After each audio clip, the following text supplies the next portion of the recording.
Actually, I just wanted to explore back.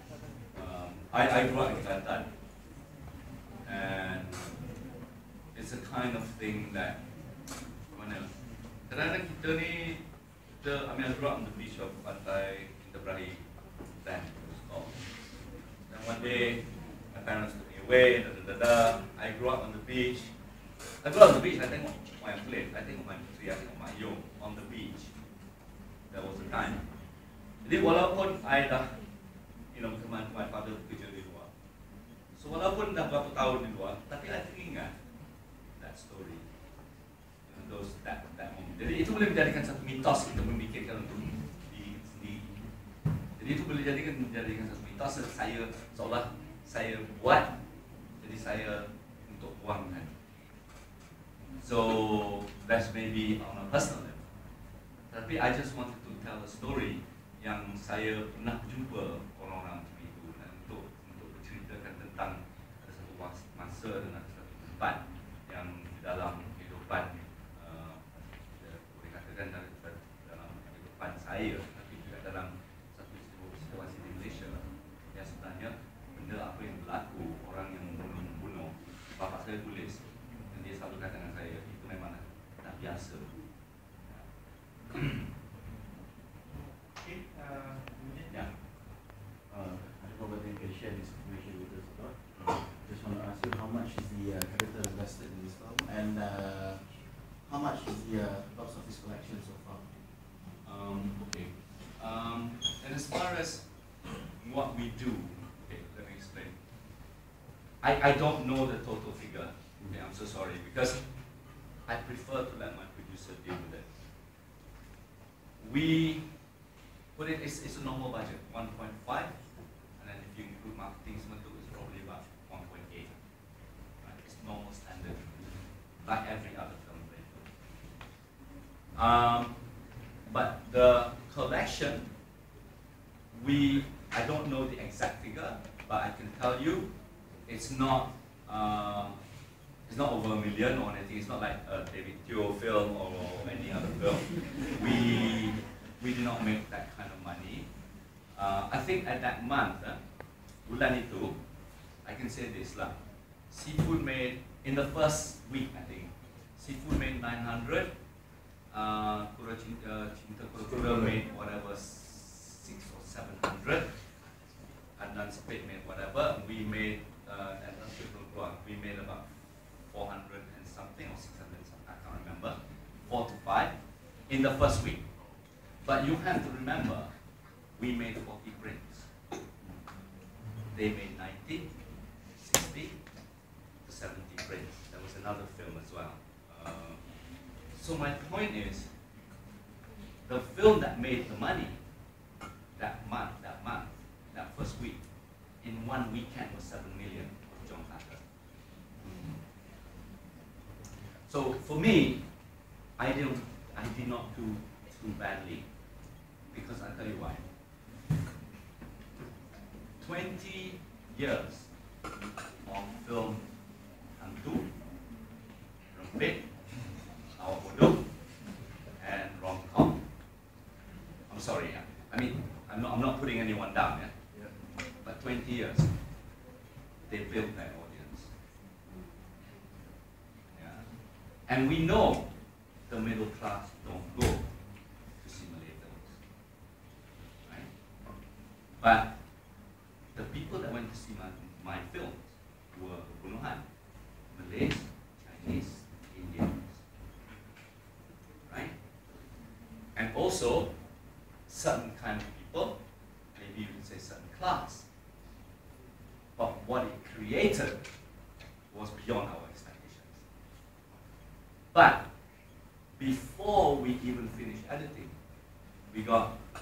while we were shooting actually, Eastern Light came on board, our European sales. Universal came on board when we were editing. They were distributing all Europe, NZ and Oz. And we're still, of course, working out with the Eastern side. Korea we just got. While we were in Hong Kong too. ago, we got 2-3 weeks ago, a oscilloscope out of US for it. Okay? So we will see some returns. But our objective is this. We want to tell good stories. We want to tell good content. And we also want to make stories about our own. And we want our own people to see it. But it will take time. And I need to then think about what is my next film? How am I going to approach it? Yeah. Because I think cinema has to be diverse. We have to open up. It cannot just be one kind of story. That will be the death of cinema. And that's why. One last burning question from me. I'm on fire. Yeah, otherwise I will be able to sleep tonight. A pressing question, non-academic, to Amerul. Masa muda gocoh-gocoh tu betul ke? Kamera terik ke? Apa?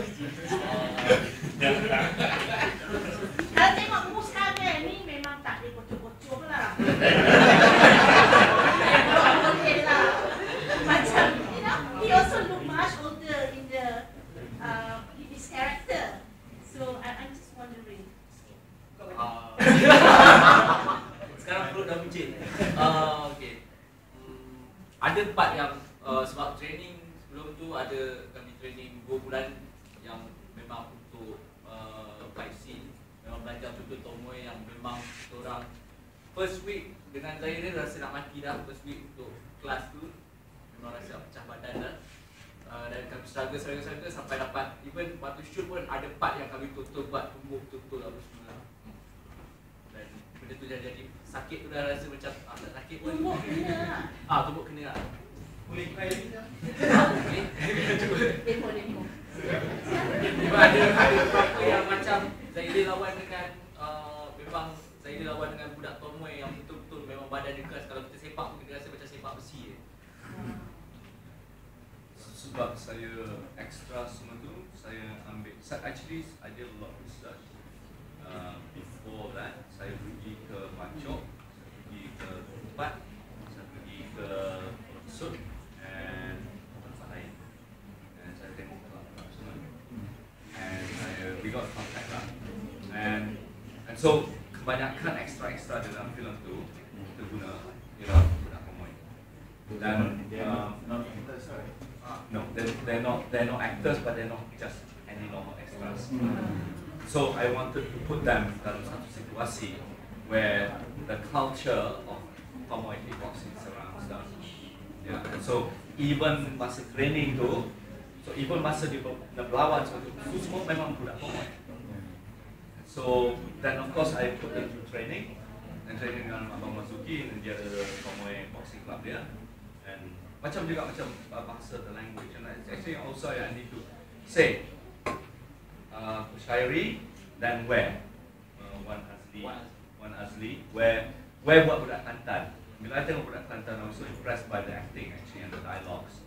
That's why I called them on board to help me with the language. Yeah, and they've been awesome. And where I can buat like satu film beginning to shoot. And Thank you very much. thank you. Okay, I just have one question, sorry. Yeah. If you don't mind. Okay. I'm so sorry, I know it's late. No, it's okay for me. Just a quick one. During the screenwriting process, how many versions of this story did you have? Can you tell me some of the alternate storylines that you considered and then subsequently dropped or revised? Okay. That will be very brief. We went into probably about 10 drafts. Okay. And the first opening to I'm sorry, I should kill it.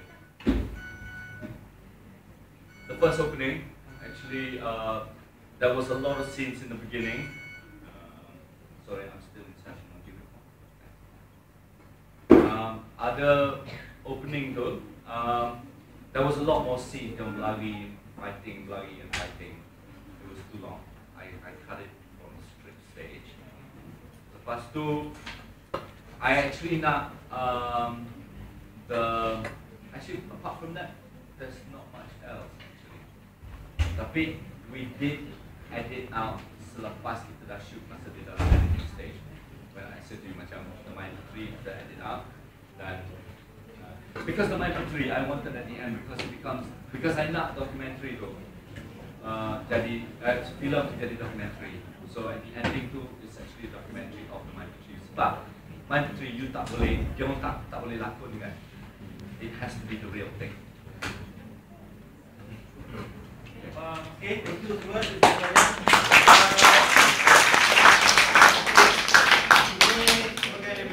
Terima kasih ke Dr. Mahir dan yang lain-lain yang tolong untuk jayakan program ni. Kita akan cuba bawa filem-filem lain dan juga program lain. Dan kalau tim boleh buat filem lain, kita bawa dia lagi lah. Terima kasih juga pada sumbangan yang diberi. Satu yang baik yang kita nampak dalam filem ni yang jarang ada dalam filem Melayu lain, watak baik dan jahat tu dia tak clear cut. Dalam filem Melayu, bila kita tengok orang jahat mesti nama galak. Lepas tu cakap buah-halu, jom kita bunuh orang. So benda tu tak ada dalam filem ni. Okay, terima kasih banyak semua. Dan saya boleh saya kata terima kasih banyak yang menjemputkan kita di sini, Aris dan Prof Muhyiddin dan Angelina Jolie. Cik. I would love to be in her class. Dan terima kasih kepada saya dan terima kasih. Okey, terima kasih juga kepada anda semua. Cuma saya nak menjawab dua soalan sikit yang abang belakang tadi. So bagi saya bang, so bagi saya kenapa dia buat Bunohan? Saya rasa dia jujur. Kalau kita belajar pun kenapa director luar yang ikhlas buat dia punya work. So of course kalau saya direct pun saya akan mencari satu skrip yang dekat dengan ideologi saya sebagai pengarah. Macam tengok Imau sendiri kan, dia pun lahir Tayangan 1958-53. So that time China kawan-kawan wanita ditindas tau. So bila dia jadi director, dia mengangkat gender kawan-kawan wanita dalam filem dia.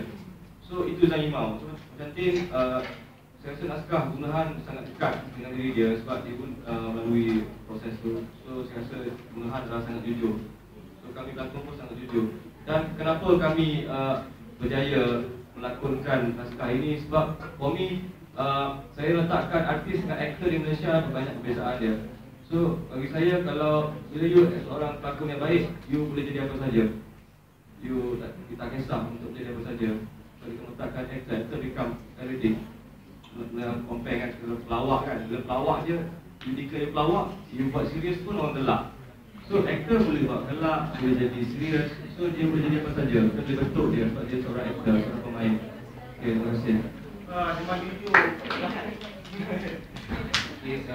Terima kasih semua menjemput kami.